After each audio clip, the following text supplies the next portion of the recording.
El librero de Fan Mer, traído a ustedes por RUW Radio Única Wonderland, su podcast sobre literatura.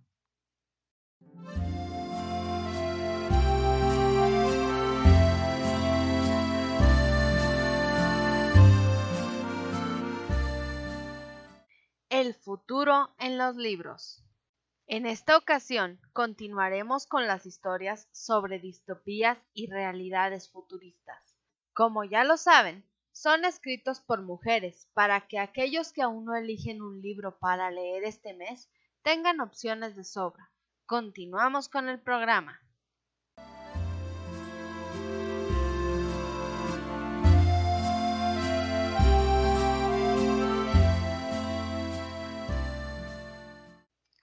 Hola, soy Mary. Aquí en las recomendaciones. La primera de ellas es Despierta, de Beth Revis. Una nave espacial que es como un pequeño mundo, generaciones de tripulantes que viven y mueren en ella, con la esperanza de que sus hijos lleguen al planeta prometido. Una carga de personas crionizadas que solo despertarán al final del viaje. Todo está perfectamente ordenado. Todo debe seguir un guión escrito de antemano. Y sin embargo, Amy, una chica de 17 años, despierta en un momento y un lugar que no deberían formar parte de su vida. Elder, el futuro líder de la nave, se encuentra confinado en un papel que no quiere desempeñar. Ninguno de los dos encaja en el gran puzzle de la nave y hay otra pieza suelta, un asesino.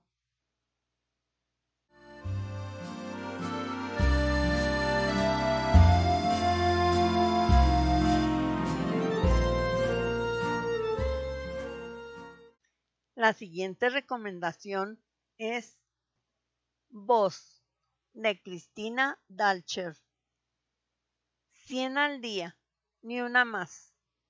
Esa es la cifra de palabras que la neurolingüista John McClellan y el resto de mujeres tienen derecho a pronunciar cada día. Una sola palabra por encima de esa cifra y cientos de voltios de electricidad recorrerán las venas de cualquier mujer que se atreva a sobrepasarla. Ese es el mandato del nuevo gobierno. Las mujeres no pueden escribir. Los libros les han sido prohibidos. Sus cuentas bancarias han sido transferidas al hombre de la familia más cercano y se han suprimido todos los empleos para las mujeres.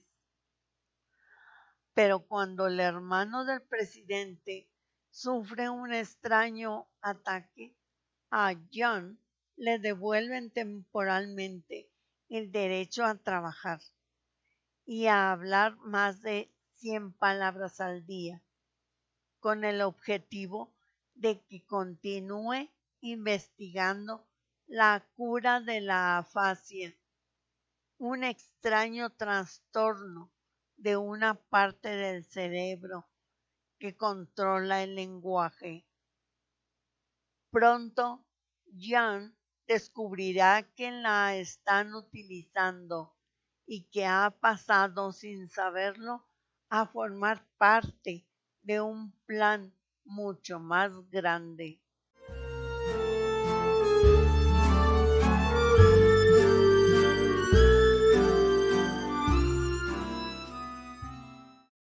La tercera recomendación es El dador, de Lois Lowry.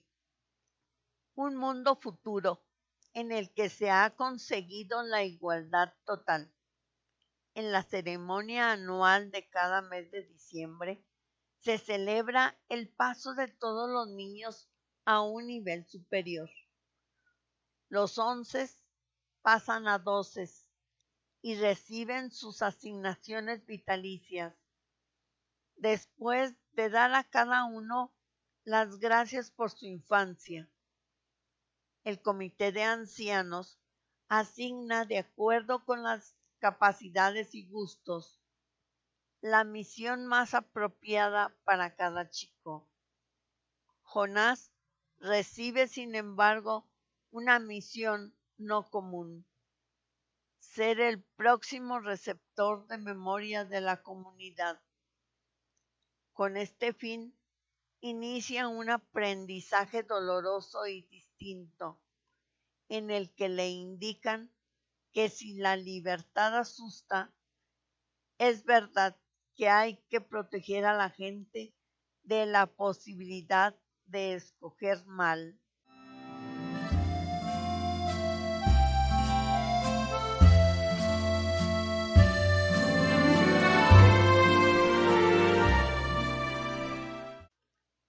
Continuamos con nuestra lectura del libro Un viejo que leía novelas de amor.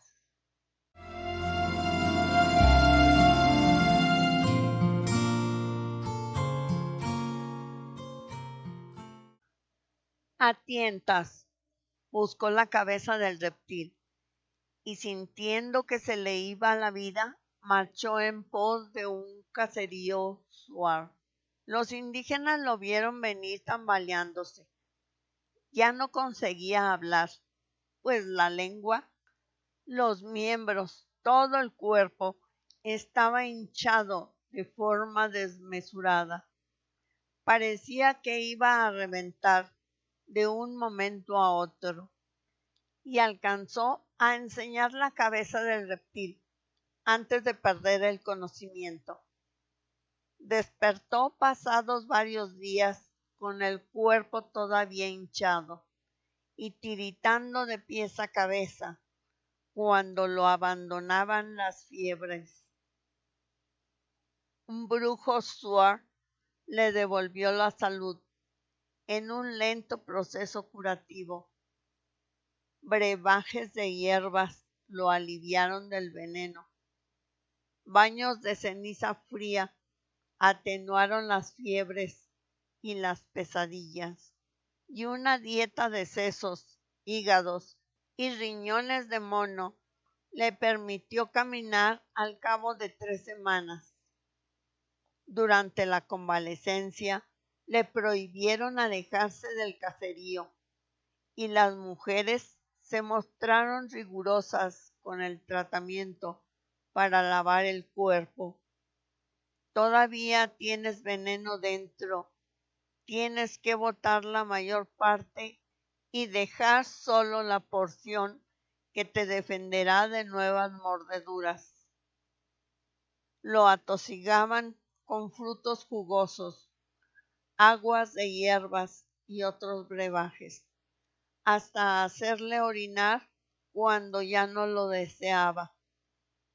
Al verlo totalmente repuesto, los suar se le acercaron con obsequios: una nueva cerbatana, un atado de dardos, un collar de perlas de río, un cintillo de plumas de tucán, palmoteándolo hasta hacerle comprender que había pasado por una prueba de aceptación determinada, nada más que por el capricho de dioses juguetones, dioses menores, a menudo ocultos entre los escarabajos o entre las candelillas, cuando quieren confundir a los hombres y se visten de estrellas para indicar falsos claros de selva.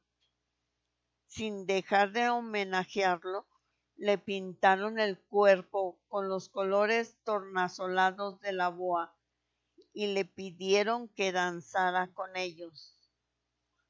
Era uno de los contados sobrevivientes a una mordedura de X, y eso había que celebrarlo con la fiesta de la serpiente.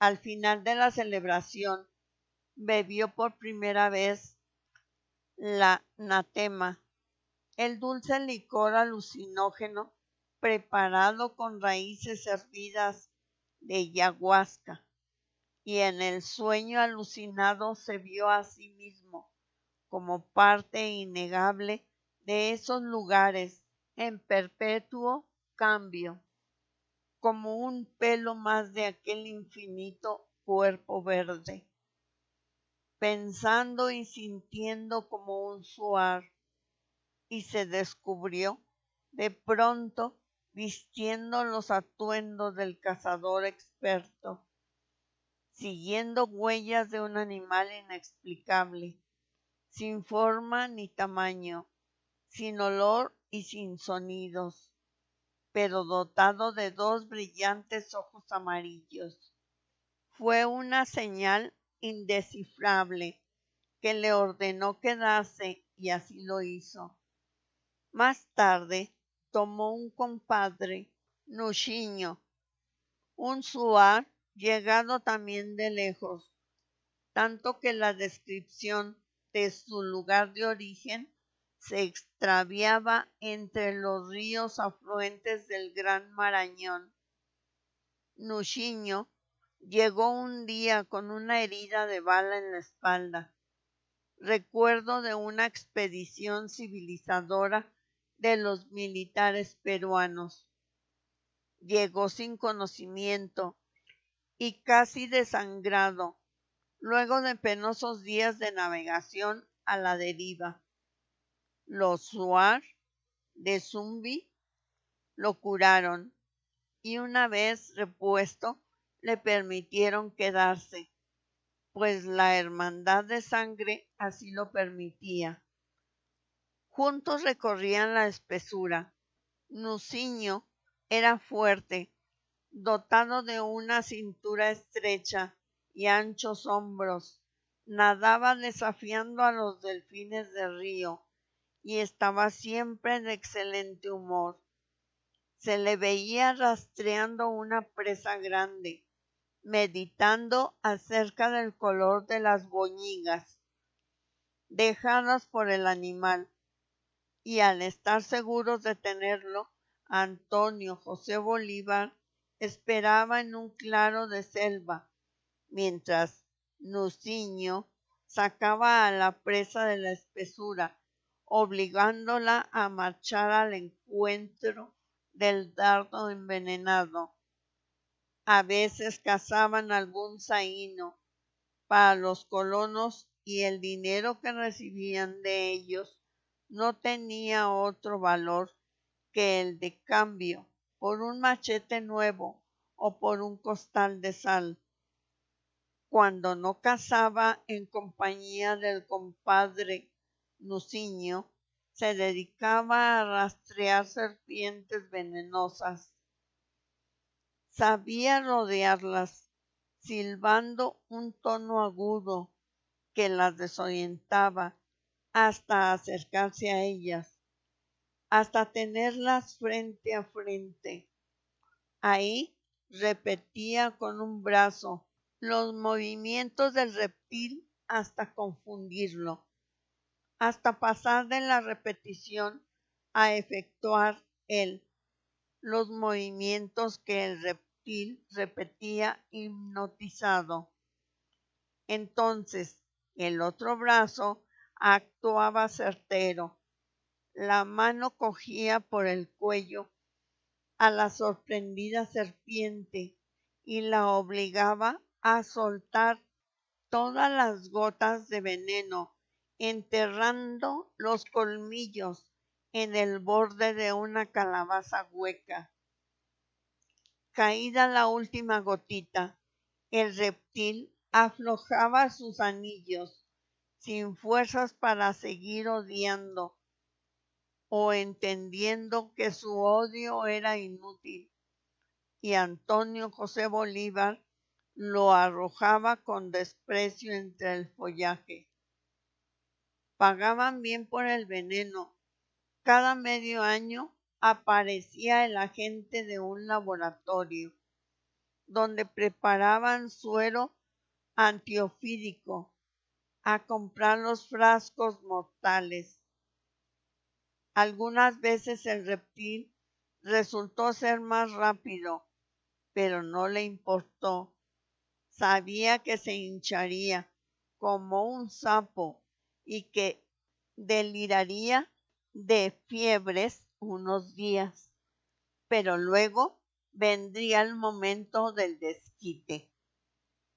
Estaba inmune y gustaba de fanfarronear entre los colonos, enseñando los brazos cubiertos de cicatrices. La vida en la selva templó cada detalle de su cuerpo. Adquirió músculos felinos que con el paso de los años se volvieron corriosos. Sabía tanto de la selva como un shuar. Era tan buen rastreador como un shuar. Nadaba tan bien como un shuar. En definitiva, era como uno de ellos, pero no era uno de ellos. Por esa razón debía marcharse cada cierto tiempo, porque le explicaban, era bueno que no fuera uno de ellos. Deseaban verlo, tenerlo, y también deseaban sentir su ausencia, la tristeza de no poder hablarle y el vuelco jubiloso en el corazón al verle aparecer de nuevo. Las estaciones de lluvia y de bonanza se sucedían. Entre estación y estación conoció los ritos y secretos de aquel pueblo. Participó del diario homenaje a las cabezas reducidas de los enemigos muertos como guerreros dignos y acompañando a sus anfitriones entonaba los anent, los poemas, cantos de gratitud por el valor transmitido y los deseos de una paz duradera. Compartió el festín generoso ofrecido por los viejos que decidían, llegada la hora de marcharse, y cuando éstos se adormecían bajo los efectos de la chicha y del anatema, en medio de felices visiones alucinadas que les abrían las puertas de futuras existencias ya delineadas, ayudó a llevarlos hasta una choza alejada y a cubrir sus cuerpos con la dulcísima miel de chonta. Al día siguiente, entonando anens de saludos hacia aquellas nuevas vidas, ahora con forma de peces, mariposas o animales sabios, participó del reunir huesos blandos, limpísimos, los innecesarios despojos de los ancianos transportados a las otras vidas por las mandíbulas implacables de las hormigas añango. Durante su vida entre los Shuar, no precisó de las novelas de amor para conocerlo. No era uno de ellos y por lo tanto no podía tener esposas, pero era como uno de ellos, de tal manera que el Shuar anfitrión, durante la estación de las lluvias, le rogaba aceptar a una de sus mujeres, para mayor orgullo de su casta y de su casa. La mujer ofrendada lo conducía hasta la orilla del río.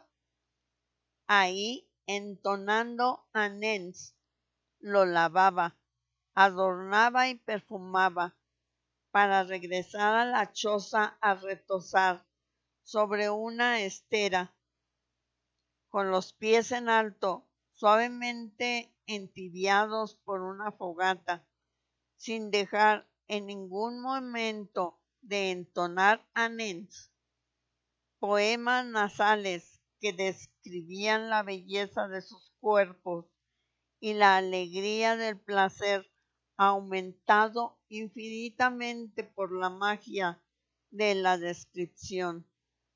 Era el amor puro, sin más fin que el amor mismo, sin posesión y sin celos. Nadie consigue atar un trueno y nadie consigue apropiarse de los cielos del otro en el momento del abandono.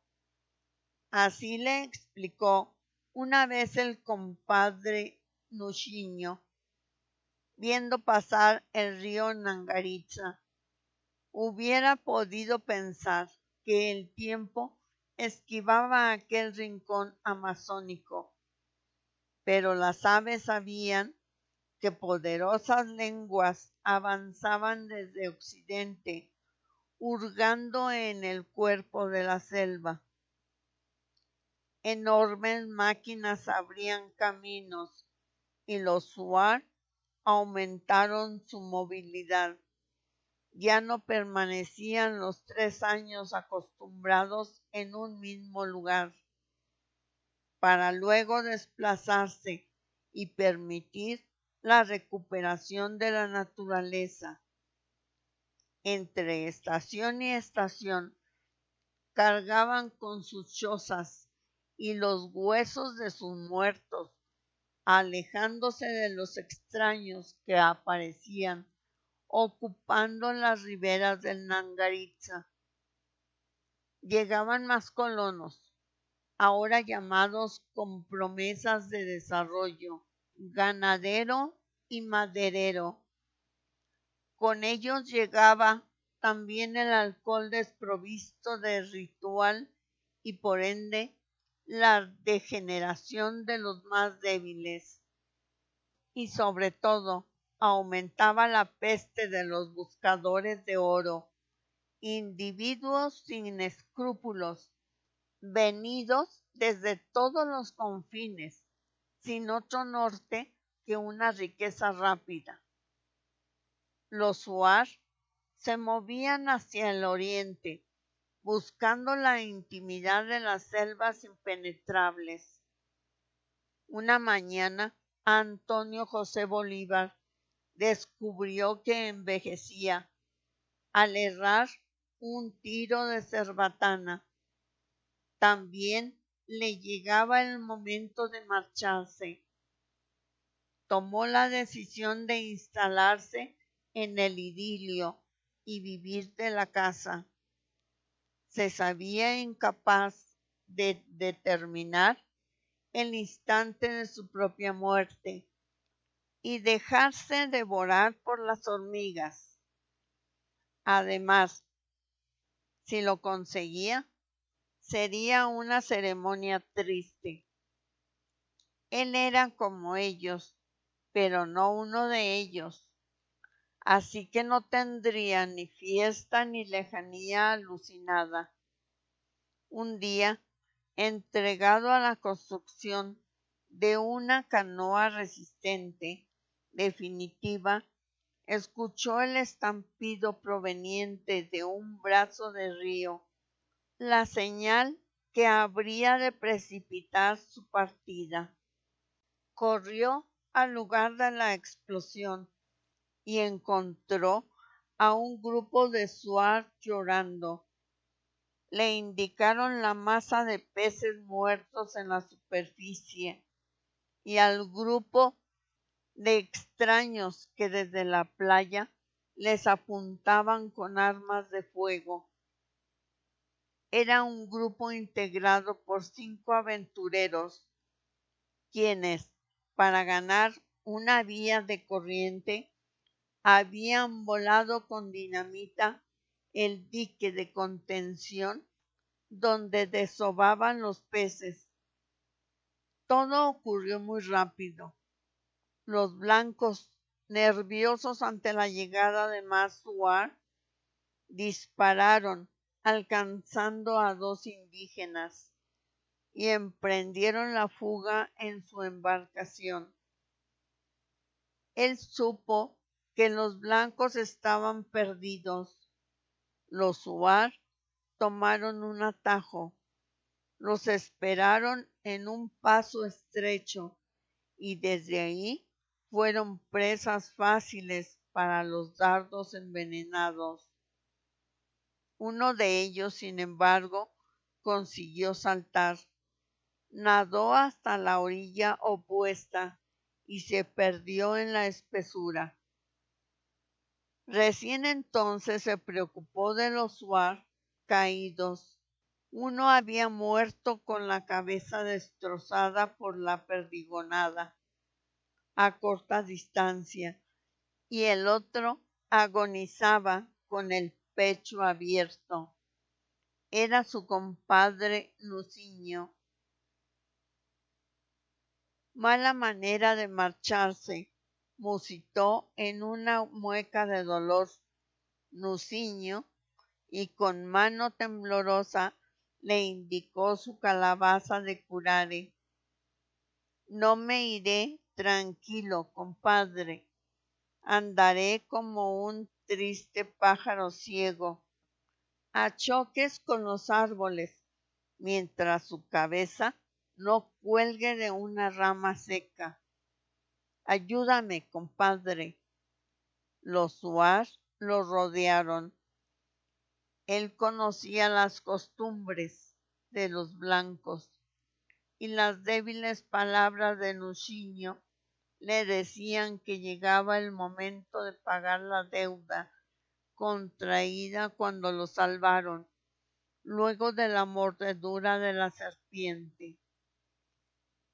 Le pareció justo pagar la deuda y armado de una cerbatana cruzó a nado el río, lanzándose por primera vez a la casa del hombre. No le costó dar con el rastro. El buscador de oro, en su desesperación, dejaba huellas tan nítidas que ni siquiera precisó buscarlas.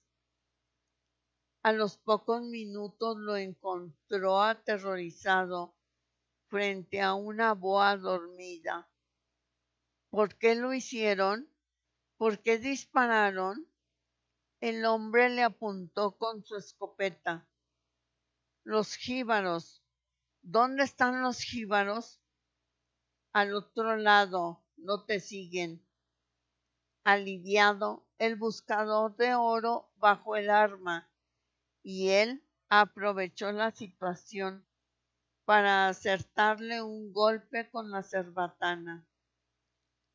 Le dio mal. El buscador de oro vaciló sin llegar a desplomarse y no tuvo más remedio que echársele encima. Era un hombre fuerte, pero finalmente, tras forcejear, logró arrebatarle la escopeta.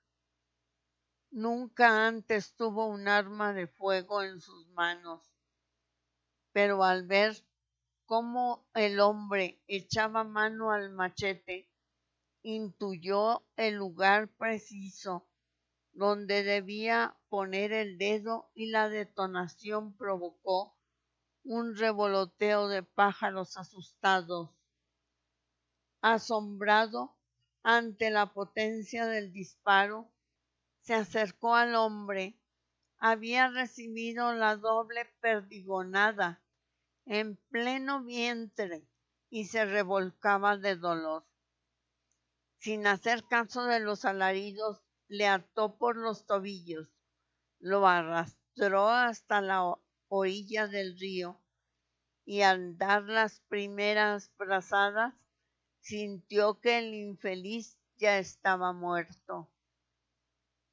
En la ribera opuesta lo esperaban los Huar. Se apresuraron en ayudarle a salir del río, mas al ver el cadáver del buscador de oro, irrumpieron en un llanto desconsolado que no atinó a explicarse. No lloraban por el extraño, lloraban por él y por Nucinho. Él no era uno de ellos, pero era como uno de ellos. En consecuencia, debió ultimarlo con un dardo envenenado, dándole antes la oportunidad de luchar como un valiente. Así, al recibir la parálisis del curare, todo su valor permanecería en su expresión, atrapado para siempre en su cabeza reducida, con los párpados, nariz y boca fuertemente cosidos para que no escapase. ¿Cómo reducir aquella cabeza, aquella vida detenida en una mueca de espanto y de dolor? Por su culpa, Nucinho no se iría. Nucinho permanecería como un papagayo ciego, dándose golpes contra los árboles, ganándose el odio de quienes no lo conocieron al chocar contra sus cuerpos, molestando el sueño de las boas dormidas, ahuyentando las presas rastreadas con su revoloteo sin rumbo.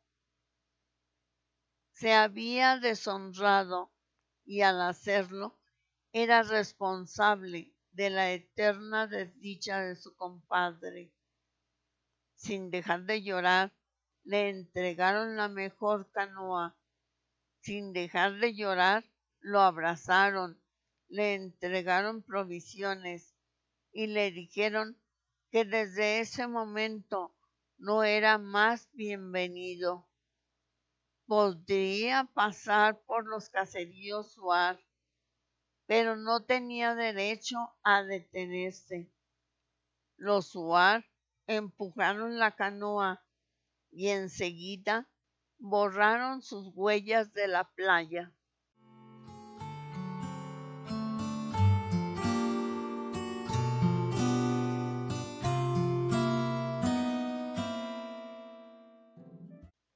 Así concluimos el capítulo 3. Hasta la próxima, amigos.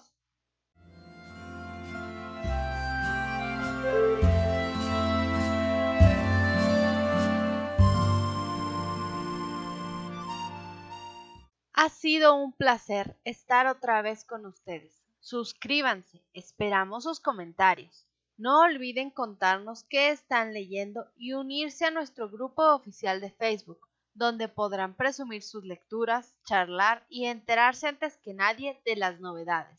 ¡Chao!